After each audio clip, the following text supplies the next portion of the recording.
আমি সূর্য অপেক্ষাও অধিক পুরাতন, আর বৃক্ষে বিকশিত কুড়ি অপেক্ষাও নূতন। আমি সমগ্র মনুষ্য জাতি, আমি স্বর্গ এবং নরক ধারণকারী শক্তি। আমি দুর্যোধন,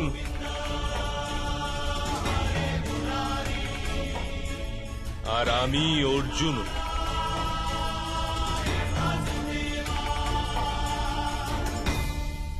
আমার অনেক জন্ম হয়েছে পার্থ। আমি অনেক অবতার রূপ ধারণ করেছি, অনেক প্রকার শরীর ধারণ করেছি আমি, আর এই মৃত্তিকায় মিশে গেছে। আর আগামীতেও আমি বারংবার জন্ম নেব। যদা যদা হি ধর্মস্য গ্লানির্ভবতি ভারত অভ্যুত্থানম অধর্মস্য তদাত্মানম সৃজাম্যহম। परित्राणाय साधूनां विनाशाय च दुष्कृतां धर्म संस्थापनार्थाय संभवामि युगे युगे।